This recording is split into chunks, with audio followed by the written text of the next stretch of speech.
You know, this Sunday on Frontiers, we started our overview of one of the most exciting political races, political seasons we've seen in a long time.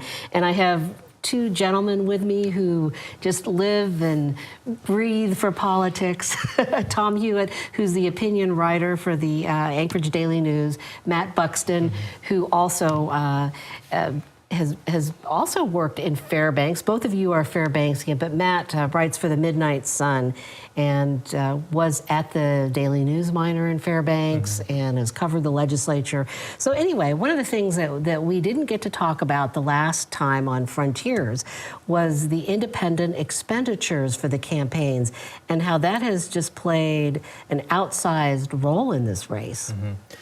You know, you look at the biggest example, right, is the one that we've seen from day one, which is an independent expenditure group called Dunleavy for Alaska. It's kind of funded in large part by Dunleavy's brother, Francis Dunleavy, who's a financier, and kind of, you know, you have some questions there. But, you know, you've seen this independent expenditure campaign do something that's kind of unusual, which is kind of take on a lot of the kind of general duties of a campaign would do themselves. You know, so a lot of those colorful signs, those are all independent expenditure signs. They're very different. They really stand out. Yeah, they did a great job with them. I think any campaign would be happy to have them, but they're independent expenditure. So it's not, you know, usually you look out and see the Begich signs or the Walker signs, and those are all almost universally by the campaign. So this is actually, it's quite unusual this year to see independent expenditure campaign do so much of their own signs like that.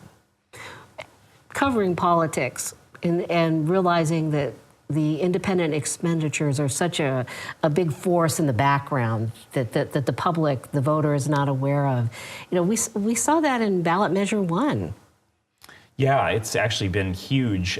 Both sides accusing each other of being funded largely by outside money and claiming that their side is the side that is where the real Alaskans are. And, you know, really, it has become a sort of a proxy war between, I mean, different kind of interest groups, and that's what we see with this rise in independent expenditure money is that it's not necessarily the campaigns themselves that are, you know, doing most of the fighting. It's you know, they'll do the actual in-person, you know, candidate appearances, forums, debates, but really a lot of the rest of it, you know, even in some cases, the actual, you know, handing out of campaign literature, you know, door knocking is done by people who are with these paid independent expenditure groups.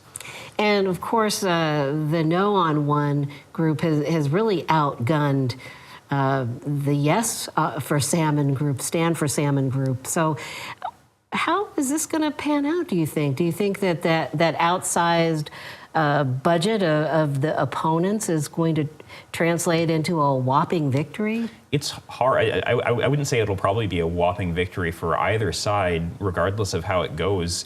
But you're right. There's resource development corporations have put a lot of money into opposing it because they feel like it would harm their ability to develop projects here in Alaska.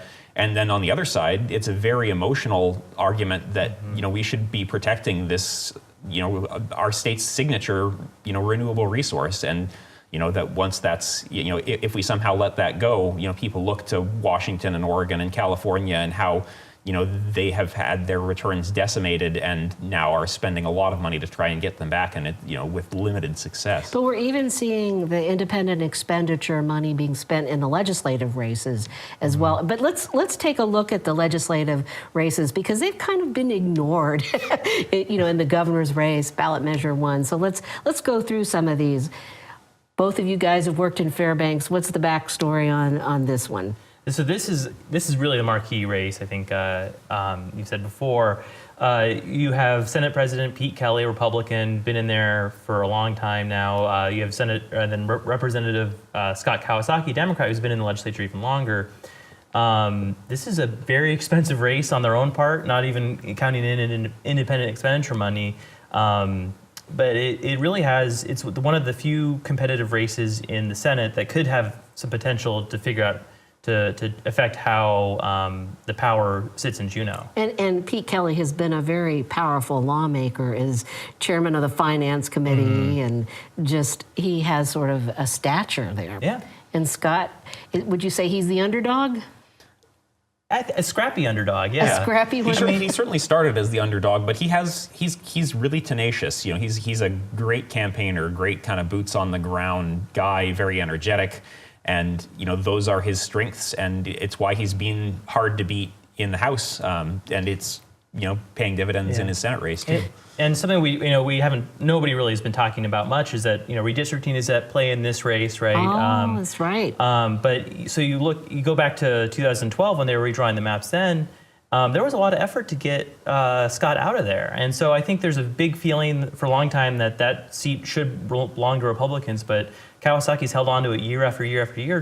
Regardless of the challenger, he's raised massive amounts of money.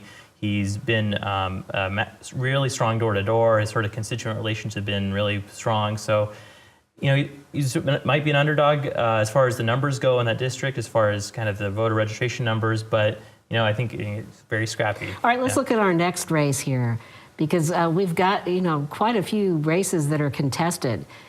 House District 1, downtown Fairbanks.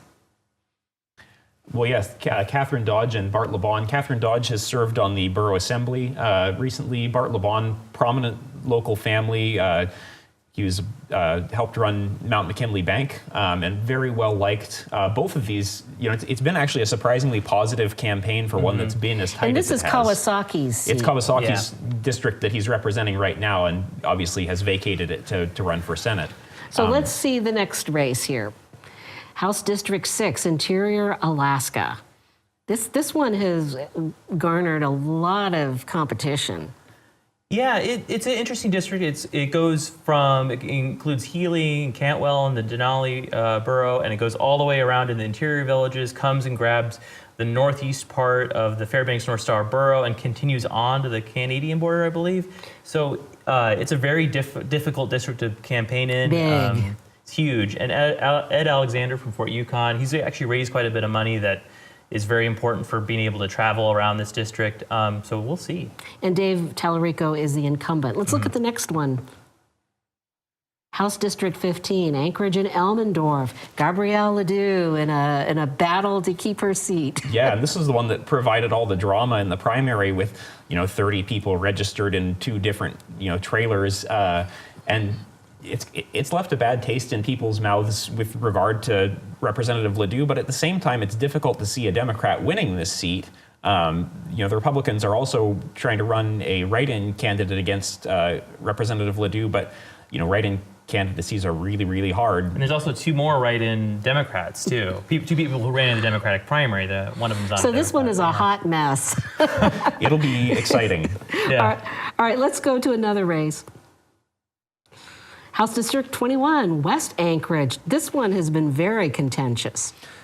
Yeah, Matt Clayman chairs the House Judiciary Committee, and he has been a strong, centrist Democrat, and who has taken the unusual step of really being pro-criminal justice reform at a time when a lot of other people are running away from it, and has said, we should give this a little time and see that it's actually working. And the numbers are starting to come out that actually back up that position a little bit. So it'll be interesting to see whether that works. And this is one of those so-called purple districts that can go either way, Republican or Democrat. Yeah, and you see a lot of the feeling on it as far as the Democrats go. Clayman's got a lot of money that have come in, and I think it's exactly because of that. He's not a surefire win here. But then Marilyn Stewart has support from Senator Dan Sullivan.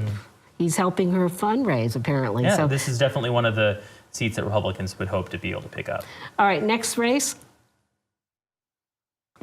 District 22, Sand Lake. Now you talk about a mess.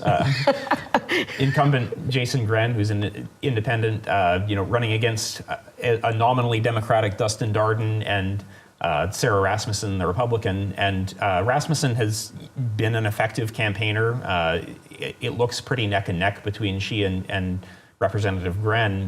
Dustin Darden, is kind of a known political, activist, goofball, crank if you're feeling uncharitable. But he could play the spoiler if this is a close race because he's got a D after his name. Interesting. And I understand that Sarah Rasmussen has really pushed hard, too. She hasn't taken this race sitting down. Yeah, independent expenditures have also been pretty heavy on this race, calling Gren a liberal, which is kind of, as somebody who covered the legislature for so many years, he really never was. He caucused with Democrats, but he's really cast a lot of votes that are very pro-industry and not really super in line with the Democratic Party as much as that they would have probably hoped. All right, let's go to the next race. House District 23. And of course, we have the leader of the House majority there, Representative Chris Tuck, in a real fight. Yeah, that one's a little bit of a surprise, just because you would expect somebody in his position to be, campaigning strongly, coasting to an easy win, but he has been a little bit lackluster on the campaign trail in terms of putting himself out there and, really kind of making noise about getting his seat back. And it could provide an opportunity for Republicans. All right, let's look at the next race. House District 27, East Anchorage. I think this is the best hope I think Democrats believe this is their best chance at picking up a seat here. Lance Pruitt's been pretty close in a lot of his races, and Snyder's probably the best candidate that they've put forward as far as, just campaigning door to door. Her fundraising has been really strong. I think she's a really strong candidate, and so we'll see on Election Day. So, and this is one of those purple districts, sort of. It could go either way. And one more race here. Homer, part of the Muskox Coalition, Representative Paul Seaton, running instead of as a Republican, but a nonpartisan this time. How do you think he's going to do? I'd say it's his race to lose. He formerly was a Republican, but part of that Muskox Coalition that we've talked about. And Gabrielle Ledoux was part of that. Right. And he absolutely savaged by other Republicans in the legislature, who called him a Republican in name only and, have actively campaigned against him, ran a candidate against him in the Republican we're planning on running a candidate against him in the Republican primary. So they're, that's how come he's dropped that Republican label and is now running as a nonpartisan candidate. It's possible that he's vulnerable. There's a lot of bad blood about that Muskox Coalition, but and they're the ones that joined the majority, the Democrats, to form that coalition. But he probably ended up with one of the best positions, though. He was the co-chair of the House Finance Committee, which is maybe the most powerful committee, or one of the most powerful committees in Juneau. And if and when we ever get any money back in our budget, this is a position where you can easily steer a lot of money to your district. So, there's definitely an argument there for him being good for that district, in the future, if there's money, I guess. All right, so much to talk about and hardly any time, but one quick thing I want to get to. We did not mention the U.S. House race with Elise Galvin challenging Don Young. Just quickly, what do you make of that? Every single candidate they put up against Don Young, I think political prognosticators say, this is the best candidate yet, best shot yet. So it's the best shot yet, So it's unexpectedly tight, I think. But yeah, folks are, it could go either way. But when it's Don Young, anything can happen. But I like that. When it's Don Young, anything can happen. Well, thanks very much, Tom Hewitt, for joining us, Matt Buxton.